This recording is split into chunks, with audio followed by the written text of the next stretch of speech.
আসসালামু আলাইকুম। আমি ডাক্তার শফিউল্লাহ কবির, সিনিয়র কনসালটেন্ট ইন্টারনাল মেডিসিন, বর্তমানে গ্রিন লাইফ হসপিটালে কর্মরত আছি। আজকে খুব একটা ইম্পর্টেন্ট টপিকস নিয়ে আপনাদের সামনে আলোচনা করতে চাচ্ছি। সেটা হলো বুকে ব্যথা, যেটাকে আমরা বলে থাকি চেস্ট পেন। তো চেস্ট পেন বলতে আমরা আসলে কি বুঝি? চেস্ট পেন হচ্ছে বুকে ব্যথা। এখন বুকে ব্যথার তো বিভিন্ন কারণ হতে পারে। আমরা কারণগুলি সম্বন্ধে যদি একটু বিস্তারিত বলতে চাই, তাহলে প্রথমত হলো হার্টের জনিত কারণ, মানে কার্ডিয়াক কজ। আর একটা হলো নন কার্ডিয়াক, মানে হার্ট ছাড়া অন্য কারণ কি কি হতে পারে।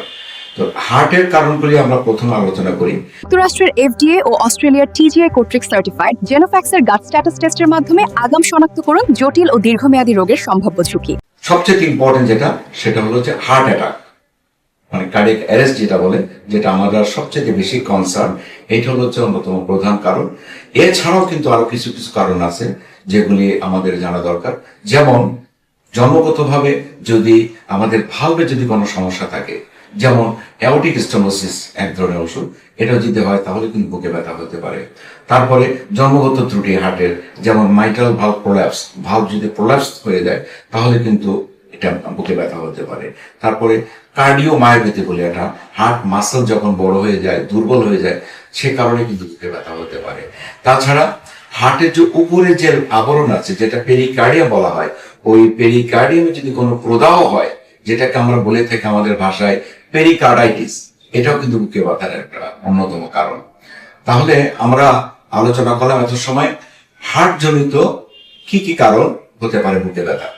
এবার আসা যাক নন কার্ডিয়াক, মানে হার্ট ছাড়া অন্য কি কারণ। তার ভিতরে যদি আমরা বলি, তিনটা ভাগে ভাগ করতে পারি। প্রথম সেটা হলো ফুসফুস জনিত কারণ। নাম্বার 2 সেটা হলো খাদ্য নালী, যেটা ফুড পাইপ যেটাকে বলে ইউসোফেগাস, সেটা জনিত কারণ। আর একটা হলো মাংস বা হাড়ের যদি কোনো রকমের ব্যথা হয়, প্রদাহ হয়, তাহলে সেটা একটা কারণ।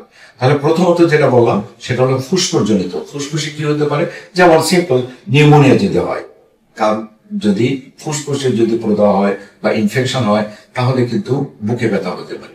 নিউমোথরাক্স বলে একটা কন্ডিশন আছে, যেটা ফুসফুসের ভিতরে বাতাস ঢুকে যায়, সে কন্ডিশনটা করতে নিউমোথরাক্স, এখানে কিন্তু বুকে ব্যথা হতে পারে। তারপরে প্লুরিসি বলতে কি, ফুসফুসের যে আবরণ আছে, সেই আবরণ যদি কোনো কারণে প্রদাহ হয়, তাহলে কিন্তু এই ব্যথাটা হতে পারে, বুকে ব্যথা হতে পারে। তাছাড়াও আরো কিছু কন্ডিশন আছে, যে কন্ডিশনগুলিতে ব্যথা হতে পারে, যেমন ফুড পাইপ, যারা ইসোফেগাসে যেমন জিইআরডি, গ্যাস্ট্রোইসোফেজিয়াল রিফ্লাক্স ডিজিজ, একটা খুব কমন কন্ডিশন, যে কন্ডিশনে কিন্তু এই বুকে ব্যথা হতে পারে। ইসোফেজাইটিস, যদি খাদ্য নালীতে যদি প্রদাহ হয়, তাহলে কিন্তু বুকে ব্যথা হতে পারে। ইসোফেজিয়াল স্পাজম, ইসোফেগাস যে খাদ্য নালীর নিচের অংশে যদি স্প্রিনটা যদি ন্যারো হয়ে যায়, তাহলে কিন্তু এই ব্যথা হতে পারে। অ্যাকালেশিয়া বলা হয়, এটা কন্ডিশনে হতে পারে। আর 3 নম্বর যেটা আমরা বলতে চাচ্ছিলাম, সেটা হলো যে মাংস এবং হাড় জনিত কারণ, মাসকুলোস্কেলেটাল, যেটাকে বলছেন যেমন কস্টোকন্ড্রাইটিস, একটা অসুখ আছে কস্টোকন্ড্রাইটিস, যেখানে যে যে কার্টিলেজ আছে বা জয়েন্ট আছে, ওখানে যদি কোনো রকমের প্রদাহ হয়, ইনফেকশন হয়, তাহলে কিন্তু যেমন ভাইরাল কারণে হতে পারে, ব্যাকটেরিয়াল কারণে, মেনলি ভাইরাল কারণে হয়, এর কারণে কিন্তু অনেক সময় দেখা যায় যে বুকে ব্যথা হচ্ছে।